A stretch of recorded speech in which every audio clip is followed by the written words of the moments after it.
Hi, this is DISTING EX, a module from Expert Sleepers that can work in one of two modes. Either dual mode, which is basically a bundle of two DISTING Mark4s, but with a much higher resolution screen and a few improved features, or in single mode, where the entire set of jacks and controls serve a new set of algorithms that only exist on DISTING EX and can take advantage of a bigger canvas of 6 inputs instead of 3, 4 outputs instead of 2, and additional expansion options using connectivity in the back of the module inside. Before we dive in, just in case you're not familiar with DISTING, the whole purpose of both the Mark IV and the EX is to serve as a platform for dozens of different algorithms or module types. To contrast, for example, this module will always be an oscillator and this knob will always control its frequency, and that's a good thing.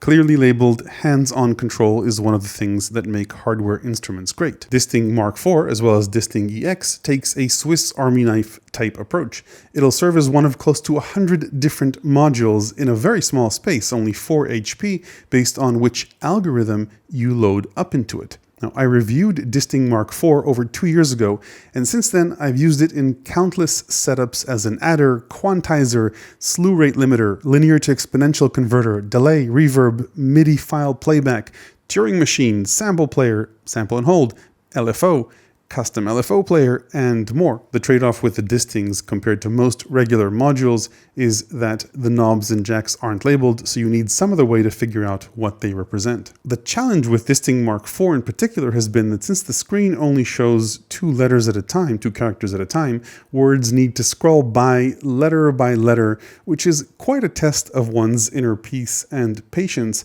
resulting typically in it just being faster to open up the manual or a nice companion app called Modes, created by an independent developer. And that's the first big news and relief with DISTING EX. For most things, you don't need the manual or app anymore. There's enough information on screen to find the algorithm quickly, and when you choose an algorithm, you can also flip through its parameters quickly and see their whole name on screen. Now, we'll talk about DISTING EX's single mode in a bit, but let me just put it into dual mode, where it serves as 2 DISTING Mark IV, basically. Enter dual mode. So in dual mode, you basically have 2 DISTING Mark IVs. These 2 buttons basically replicate what these 2 buttons do, only you can pretty much at all times see the parameter that you're choosing. Now, this font is very small, but when you actually change a parameter in DISTING Mark IV mode, it zooms in. So let's say that I wanted to change the algorithm of the left DISTING. I press this button, I choose algorithm, and now I can just very simply see the names of the algorithms. The letters are double the size of sort of the regular view, which is what you see here. If you look at them, they're more or less the size of, sort of panel letters around here. And there is occasional scrolling if the name is really long, but overall it's super fast to just find the algorithm you want. So let's say that I wanted the LFO, right? Here it is, choose it, and you're good to go, much more convenient than here. Same goes for parameter selection. So let's say that I choose the LFO here. It's really easy to cycle between the parameters of this module, either by pressing this button in the case of this module or just turning this knob right to left. Same controls here, only it just takes a while for you to see the name of the parameter scroll by, but they work the same way. So even if we totally ignore the functionality of DISTING EX, right, the new algorithms which make use of the entire panel as one, if you ever considered getting 2 DISTINGs, the EX is a no-brainer. Currently, the DISTING Mark IV costs about $170. DISTING EX is $350, so $10 more than 2 of these. For just a bit more, you get something that is substantially more usable. Beside that, the DISTING Mark IV algorithms on the EX are slightly more improved. The reverb's a little bit better, the delays are a bit longer, and there's also an option here to choose what this knob does. So on DISTING Mark IV, this did what the algorithm told it to. Sometimes it would be a function related to the algorithm, for example, a freeze on the reverb. Sometimes it would let you flip through the parameters, and other times it would let you record the knob motion. With DISTING EX, you can just tell it to always do one of those things. That's the Z function here. So for example, only do the module function, only flip through parameters, or only act as a knob recorder, which is basically a manual LFO. So now if I go ahead and press this, it no longer cycles between the parameters, but if I press, hold, and turn, I basically just created an LFO that will cycle through until I press this again. So the knob recorder function is more accessible on the EX as well. I don't think there's much more to say about disting in dual mode. Two distings basically bundled in together. Let's move on to single mode, which is the new functionality of DISTING EX that doesn't exist in DISTING MK4. To exit dual mode, you just press these two knobs together, and you are now in single mode. So first, an overview. The jacks use numbers instead of letters for the EX algorithms. You've got 6 inputs and 4 outputs total. All of these are DC coupled, so they can both receive and send CV and audio. The top two knobs are click encoders, so they'll cycle through parameters, and yeah, let's just choose maybe a single algorithm and just choose this one for the sake of it. So this will cycle typically between parameters, and then this will edit its value, hence the P and V, P for parameter and V for value. These two knobs are rotary potentiometers. So let's take a parameter where we can change a broad range of values. So I could either click through numbers using this encoder or just quickly reach a value this way and then maybe fine tune it later on. So that's the R knob, which is a value selector. And this, the left pot, is mapped typically to the first parameter that you can edit in an algorithm, but you can assign it to anything you want, as well as use it as a macro control. Use actually both of these as macro controls. I'll show you how later on. The module itself can be expanded with additional CV, gate, MIDI, and I2C breakout connections in the back. In this setup, I've got this breakout module connected in the back, and it can function as both MIDI in and MIDI out. One of my favorite perks in all of Expert Sleeper's modules, both the EX, the Mark IV, and others, is the fact that the jacks have these LEDs that show you whether the incoming voltage or outgoing voltage is positive or negative. Red is positive, blue is negative. And may I say, I just don't understand why the whole world doesn't use these, since they're so useful in helping you figure out what's going on. Finally, for the overview, the EX, like DISTING, has an SD card slot. It comes with a 32 gigabyte card along with more than 5 gigabyte of samples, both drum kits as well as multi-sample instruments from Spitfire Audio Labs, which sound really good. To listen to this in action, I'll connect the key step through MIDI. Here you can, of course, control this module with control voltage as well. And so that we can hear it, I'll hook up two of the outputs. So anyway, as of the making of this video, which is pretty close to the release of the DISTING EX, it's got 5 different algorithms. Now, these algorithms are substantially more comprehensive than the algorithms you'll find on the DISTING MK4. The first is a matrix mixer. That is a relatively simple algorithm, which will take 6 inputs and send them out through the 4 outputs based on how you want to route them. The second algorithm is Augustus Loop. That's a stereo tape delay based on a plugin by Expert Sleepers. Then there's SD Multisample, a sample playback algorithm designed for polyphonic melodic playback of a multisample instrument. So let's maybe just pick one of those and take a listen to it. Let's go for the Spitfire ones. Yeah, I mean, there's plenty of those in here.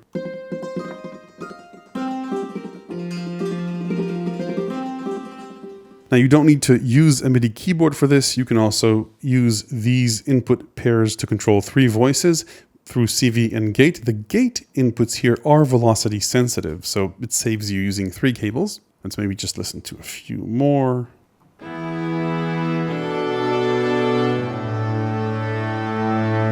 Maybe a couple more, just to give you a taste of this.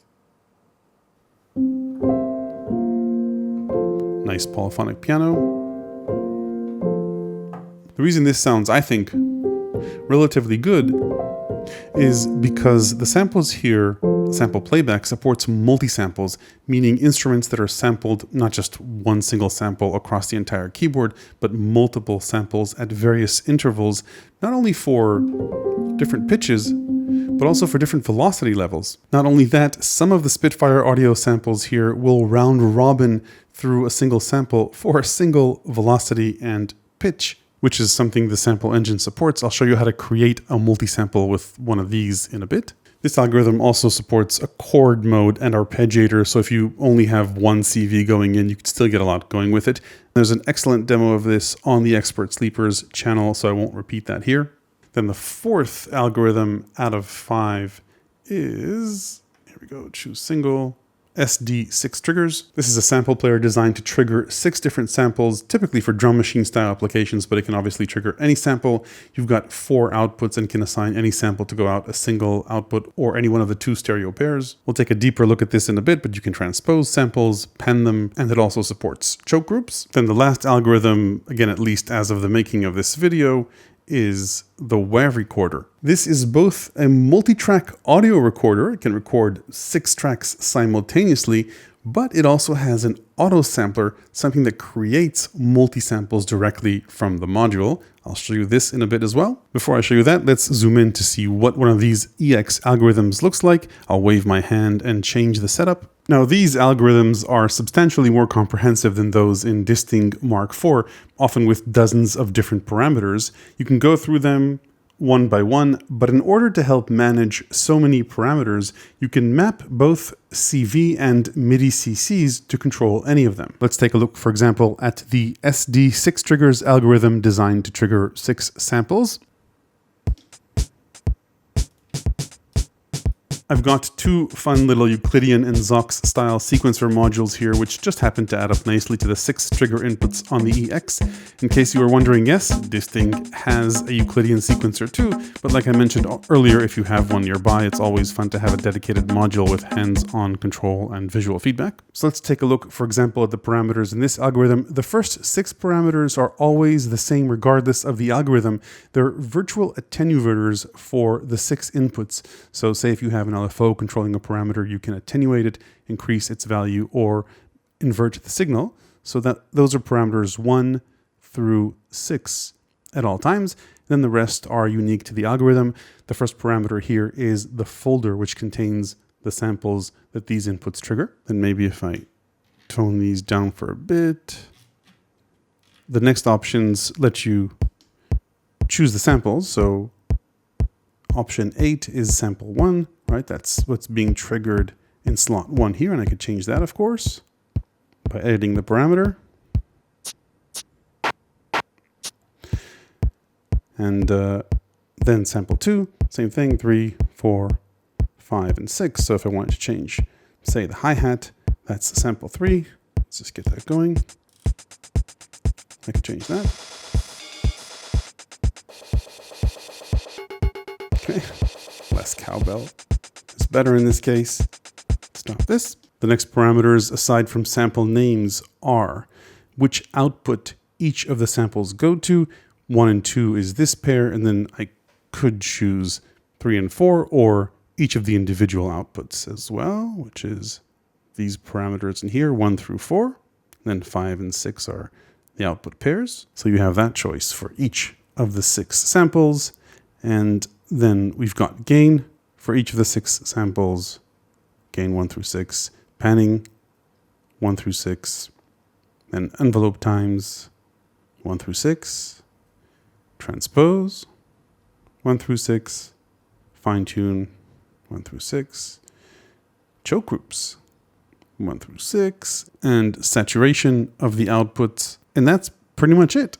So that's, in this case, 59 parameters overall. Once you have these set up the way you like, you can always go to the menu to presets and then name the preset, which is here, and then either save it to the flash memory. You've got 256 slots, or save it to the SD card. So all these parameters are nice, but in a performance or jam situation, you're not really going to want to go through these one by one and edit them. Not to mention if you want to modulate a parameter, which is where CV and MIDI CC mapping come in. You can use the CV inputs to adjust parameters, but typically they'll be busy controlling something in the algorithm. By the way, a nice little handy shortcut. If you press this button, you'll see what the inputs are mapped to. Anyway, since these will typically be busy, a really nice feature in the EX is its breakout capabilities. In this case, I've got this mini MIDI breakout module connected through the back into the EX, and I'm controlling it using a regular 5-pin MIDI cable using VCMC from Bifaco. Now, VCMC is a particularly nice pairing for the DISTING EX because it has 8 manual faders for control, and you can also use these to modulate additional MIDI CC parameters, and you can also use the gate inputs as well to control different parameters. Of course, you can use any MIDI controller or mod source. It doesn't even have to be a module. It could be just an external MIDI controller using a 5-pin MIDI cable. So let's first see this in action and then see how to set it up. So I've got, let's get this going, my beat going on here.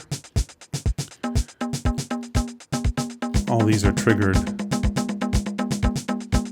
through here. Anyway, if these toms get too annoying, I can control their level here. Okay, or the level of the hi-hats. So I just map this to triggers 1 through 6. And then a cool little thing, I can take DivKid's little LFO, plug that into, say, the hi-hats, and then have that modulate the panning of the hi-hats based on the rate of the LFO. It's actually modulating another parameter too. Anyway, let me show you how this works. To pair the two, you either need to change the CCs on your controller and map them to the CCs DISTING EX is expecting to receive, and if you can't do that for some reason, you can change the CCs parameters are listening to on the DISTING EX. Let's assume we can't change the parameters here, even though you can. There's a handy window here that shows you the MIDI history or whatever is being sent to it. You can see our MIDI LFO, our LFO being translated to MIDI and changing the parameters of CC31 here. If I disconnect this, you'll be able to see the individual faders.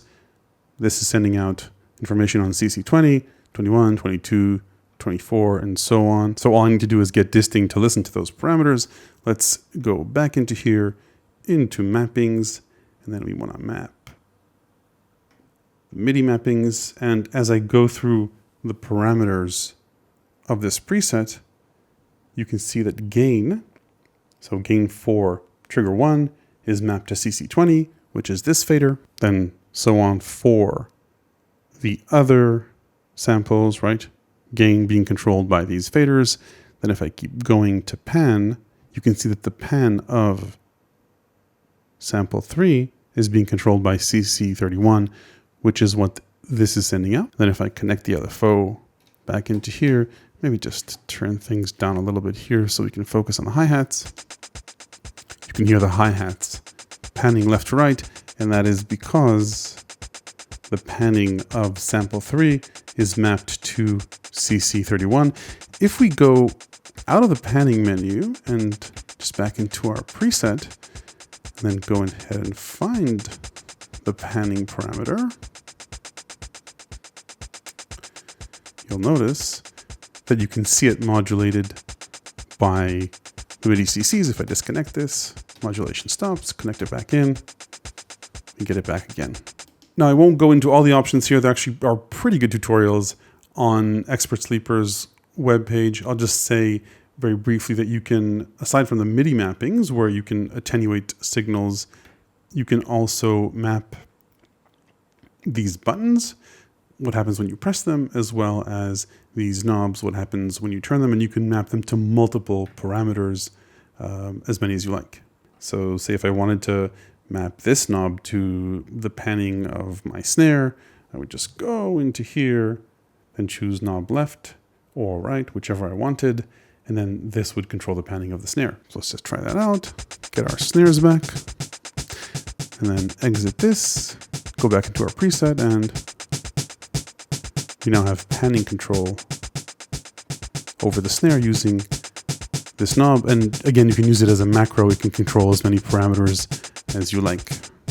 One last thing on mappings, you can save them just like you can save presets. You can store 64 mappings in the flash memory and save them to the SD card as well. The second algorithm I want to deep dive into is the wave recorder, and more specifically how you can use it to create multi-samples.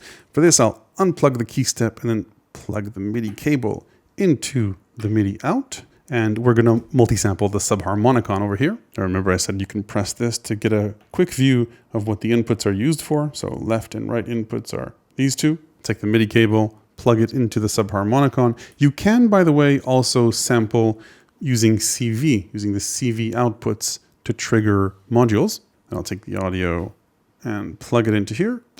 And I'll just keep it simple. Maybe choose simple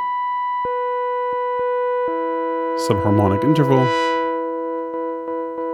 This sound should do. So remember, the first 6 parameters are attenuators on the inputs. We're going to ignore that. Then we've got gain. It's pretty fine. What we've got here, I could increase gain if I wanted, just a bit. And then the sample rate, 48 kilohertz is fine. 16-bit is fine. Stereo, actually, mono is good for me. And let's just skip through these. What I want is to, here we go, auto sample enable, right? So I'll put this on 1. And then let's take a look at a few of the auto sample options. I've got a start note, then an end note. Let's leave that as is. The note step, I don't want to sample every single semitone. Let's just put it at maybe every 6 semitones. And there's no velocity sensitivity here, so 1 velocity level is enough. There's no round robin here for now, though that would be a cool option maybe if we cycled through a few subharmonics for every sample, but let's just leave it as is.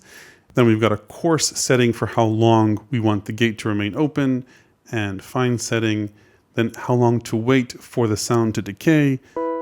Let's maybe give it a second. Should be enough. And that's pretty much it. You can adjust for latency, but let's ignore that. And yeah, those are the parameters that we need to do this. Let's just hit go and see what happens.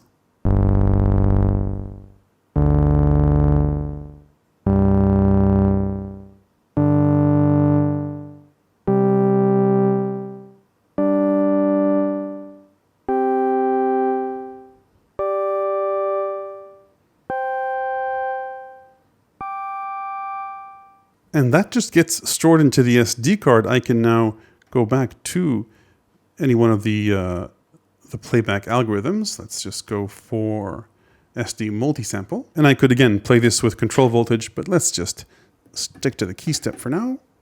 Sample automatically gets put into an auto sample folder, which is, here we go, it's the last one. And now we have a fully playable subharmonicon that will transpose nicely, and it will play polyphonically as well,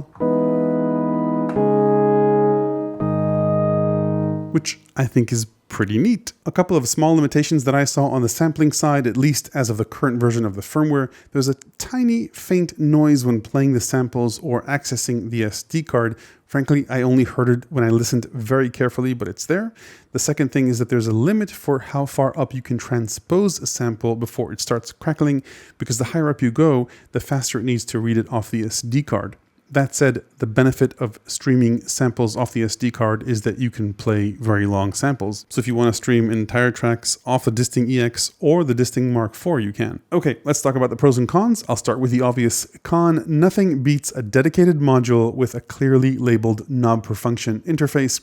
With DISTINGs, there's no way around the fact that even with the new screen, it takes a bit until you get your bearings around a new algorithm unless you know it very well, especially the new EX algorithms. There's a learning curve and a lot of parameters to go through. On the other hand, I used DISTING MK4 for a lot of purposes, and this is way easier. Ultimately, menu diving is a trade-off in order to get a lot of functionality in a small bit of space, 8 HP in this case, which isn't too shabby for what this can do. The nice thing about DISTING EX is that if you want hands-on control, it's easily expandable. Finally, on the cons side, worth mentioning, while these modules are very compact, only 4 HP and 8 HP, they're quite deep, so they won't fit in shallow cases like the IntelliGel palette or 4MS pods. On the pros side, as much as I like and want knob per function modules, it's been pretty rare that I had a setup where DISTING didn't serve some useful purpose, and that's not something I could say about many other modules. So if you have an EX with you, there are very few things it can't do or holes it can't fill in a setup. If you want to record or playback samples, you'll very quickly find yourself gravitating away from the old sample playback or recording modules and just using the EX ones. And beside the new algorithms, having 2 copies of DISTING MK4 readily available and I think usable without a manual is something that can enhance any setup. I think there are 90 plus algorithms in this, and if you want plenty of ideas on what to do with so many types of modules, check out my ever expanding book, which also includes a Eurorack for Beginners guide. available to the good people who support the work done on this channel on Patreon. Hit like if this was useful, ring the bell after subscribing to make sure you don't miss the next one. Thanks for watching.